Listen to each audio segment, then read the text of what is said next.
வணக்கம். இன்றைக்கி நம்ம பார்க்க போகிற பாடம் என்ன அப்படின்னு சொல்லி பார்த்தீங்க அப்படின்னா சிலப்பதிகாரம் பற்றி நம்மளுக்கு சின்ன வயசுலேருந்து நிறைய செய்திகள் நம்ம பார்த்துருப்போம்.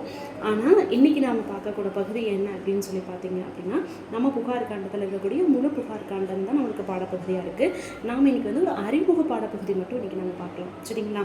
இப்போ சிலப்பதிகாரம் அப்படின்னு எடுத்துக்கிட்டோங்க, நாம் நம்மளுக்கு நல்லா தெரிஞ்சின கோவலன், மாதவி, கண்ணகி இவர்கள் மட்டுமே இருக்கக்கூடிய பகுதி அப்படின்னு நம்ம தெரிஞ்சிருக்கோம். இப்போது முதலாக இருக்கக்கூடிய பகுதி நம்ம கண்ணகி, கோவலன் ரெண்டு பேர்த்துக்கான திருமண வாழ்க்கையை பற்றி சொல்லக்கூடியதாக இருக்கும். இப்போ நம்ம இந்த ஓவரால் வியூ அப்படின்னு சொல்லுவாங்க இல்லைங்களா? இப்போ ஒரு கதையில் என்னென்ன இருக்குது, இந்த 10 காதைகளிலும் சொல்லக்கூடிய தகவல்கள் என்னென்ன அப்படிங்கிறத நாம் இன்றைக்கி நம்ம டிஸ்கஸ் பண்ண போகிறோம், சரிங்களா? இது என்ன அப்படின்னா ஒரு பாடத்திட்ட அறிமுகம் அப்படின்னு கூட நம்ம வச்சுக்கலாம், சரிங்களா? இப்போ இந்த முதல் பகுதி என்ன அப்படின்னு சொல்லி பார்த்தீங்க அப்படின்னா மங்கள வாழ்த்து பாடல். இப்போ ஏன் மங்கள வாழ்த்து பாடணும்? ஏன்னா நம்ம முன்னோர்கள் முன்னாடியே சொல்லியிருப்பாங்க இல்லைங்களா, எந்த ஒரு விஷயத்தையுமே நம்ம என்ன பண்ணணும்னா இறைவனை சார்ந்து போற்றி துதித்து அதுக்கப்புறம் தான் தொடங்கணும்னு சொன்னாங்க இல்லைங்களா? அதையே தான் பின்பற்றி சிலப்பதிகாரம் மங்கள வாழ்த்து பாடல் தொடங்கியிருப்பாங்க. அதுக்கப்புறம் பார்த்தீங்க அப்படின்னா இந்த ஒவ்வொரு காதைகளும் அடுத்தடுத்த நகர்வுகள் எப்படி இருக்கும் அப்படின்னு பார்த்தீங்க அப்படின்னா, இப்போ மங்கள வாழ்த்து பாடல், மனையரம் படுத்த காதை, அதுக்கப்புறம் பார்த்தீங்க அப்படின்னா அரங்கேற்று காதை. இப்போ நான் ஒன்று வீட்டு தான் உங்களுக்கு சொல்லிட்டுருக்கேன். இப்போ இந்த புகார் காண்டத்தில் முழுவதும் வரக்கூடிய 10 காதைகளையும் நம்ம இப்போ அறிமுகப்படுத்த போகிறதில்லை. இதில் குறிப்பிடத்தக்க சில பகுதிகளை மட்டும் நம்ம அறிமுகப்படுத்துகிறோம்.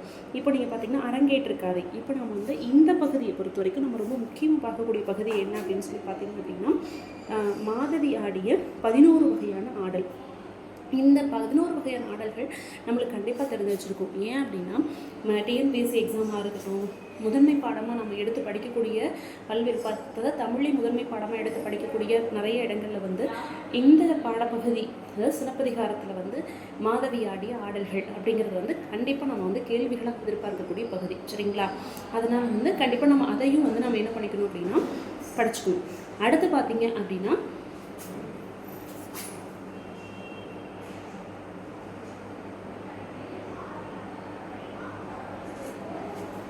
அடுத்த பகுதி அப்படின்னு சொல்லி பார்த்தீங்க அப்படின்னா இன்னொரு முக்கியமான பகுதி அப்படின்னா காணல் வரி. இப்போ இது பார்த்தீங்க அப்படின்னா சிலப்பதிகாரத்தினுடைய முக்கியமான திருப்பு முனையை ஏற்படுத்தக்கூடிய ஒரு பகுதி அப்படின்னா காணல் வரியில் தான் சொல்கிறாங்க.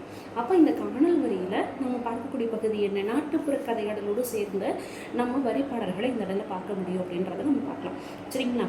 அதுக்கப்புறம் கவுந்தியடிகளுடைய வருகை, இது ரொம்ப முக்கியமான பகுதி. எப்படி ஒரு பெண் துறவியான கவுந்தியடிகளை பற்றி நம்ம சொல்லக்கூடிய செய்திகள் என்ன அப்படிங்கிறதையும் நம்ம இந்த இடத்துல பார்க்கலாம். அப்போது இவர்களுடைய பயணம் இப்படி இருந்துச்சு, மதுரை நோக்கிய பயணம், அதுக்கப்புறம் மடல் கொடுத்து அனுப்பக்கூடிய கோவலனுடைய மடல் கொடுத்து அனுப்புறது.